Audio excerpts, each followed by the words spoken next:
Let's jump into problem 17.4a. We're doing basic earnings per share calculations, and basic doesn't mean easy. Basic means we're not doing diluted earnings per share calculations, which we're going to do later in the chapter. Let's jump into the problem, though. Tannis Company began 2031 with 200,000 common shares issued and outstanding. Following events occurred during the year related to its common shares, and we issue some shares, we buy back some shares. We have a stock split. Now, when we have a stock split, the math is when we're calculating our weighted average number of common shares outstanding, which we need to do, right? It's related to an earnings per share calculation, so we're always calculating this weighted average number of common shares outstanding. We pretend the stock split happened at the start of the year. We apply it almost retroactively in our calculation. So we didn't have 200,000 common shares to start the year. We just act like, oh no, we had 400,000. Okay, so that's what makes the math work here. And on December 1st, we issue some more shares. All right, so let's do our weighted average number of common shares outstanding. This is the key calculation to any earnings per share question. Let's get it out of the way here. So we started the year with 200,000 common shares out there, but remember, we know there's a stock split coming on October 1st. I often cross this line out because I don't want it to confuse me in my number crunch, but I just have to remember, oh, anything that happened before the line, double its effect. So 200,000, no, I actually had 400,000 common shares issued and outstanding as of January 1st. And how long did I have that number? Only for a month. Then I issue some new shares. So that's for 1/12 of the year.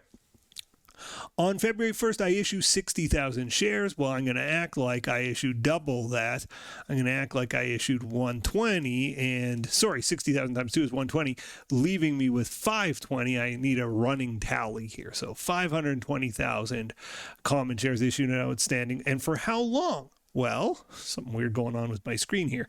How many months? February, March, April, May, June, July, August. Don't count September. It's 7 months later. 7/12.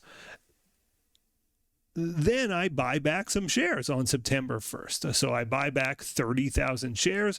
Again, this is before the split date. So we doubled the effect here. We go 30,000 times 2. Now it's a buyback, so it's going to reduce this by 60. We go from 520 down by 60. We're going to go to 460 in our running total. How many months do I have 460? Well, from the repurchase to December 1st. So September, October, November, don't count December. 3/12 of the year I have 460,000 outstanding. And then in December I issue shares.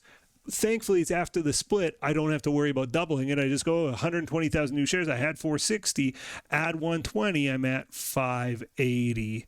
And that's for 1 month. That's for the month of December, 1/12. Okay, let's crunch the numbers.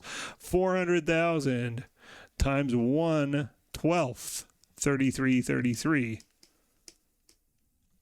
520 times 7/12. 303,333. 460 times 3/12. 115, nice even number there. And 580 times 1/12. 48333. 48333. Okay, so I can see a funny math thing's about to happen, but let's calculate the number. 33,333 plus 303,333 plus 115 plus 48,333, 49,999. It's 500, right? These are all 0.33, and if you add them up, it is 500. So I'm going to use the number 500, pretend I didn't round it. Probably you shouldn't be rounding. If you were off by 1 share, I wouldn't penalize you, but maybe your professor isn't so wonderful and kind as I am, so be careful there. But 500,000 is the true number. I can just see it looking at all those 0.333s. That's what's happened. Okay, let's continue. So that's our denominator, our weighted average number of common shares. We're going to be dividing everything by 500,000. That's the correct denominator in our earnings per share calculation. It notes the company had 100,000 non-cumulative preferred shares issued and outstanding for the year. The company declared and paid a $2 cash dividend per share on preferred shares, so $200,000 of preferred divs. That's going to be in our numerator here. And it also says the following information comes from the company's income statement. The income from continuing operations was 600 grand.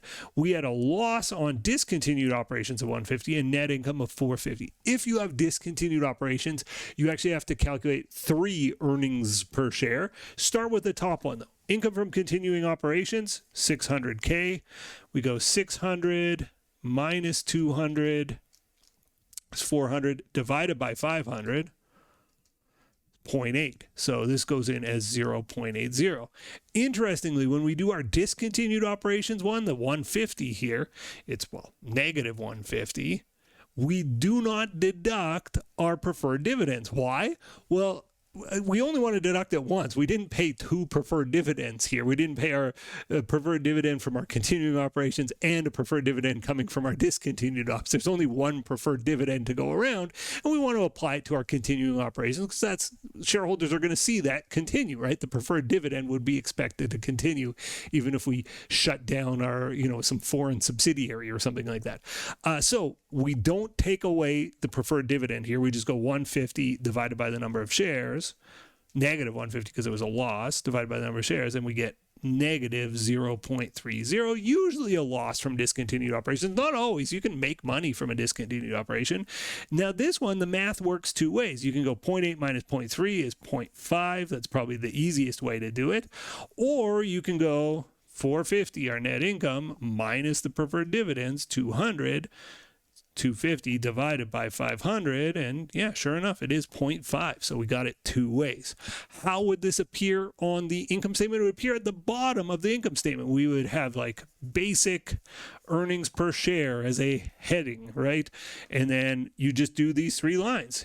Income from I don't know why I put a point there. Continuing operations, and it would be 0.80. Then we'd have loss from discontinued operations, it'd be negative 0.30. And then you'd have net income, and it would be 0.50. And there you go. That's what your earnings per share would look like on the income statement. That's what we were asked for. Prepare the basic earnings per share as it would appear on the company's financial statements. It would appear at the bottom of the income statement, and it would look like that. All right, there's one more thing I'd like you to look for. Look for the thumbs up button. Maybe look for the subscribe button. Call your friends, call your neighbors. Say, this is a great channel. I recommend it. Thanks for watching, and I'll see you in the next video. Bye for now. The next video in our series is right up here, and if you want a supercut of all of the videos in this series, that's the one down below.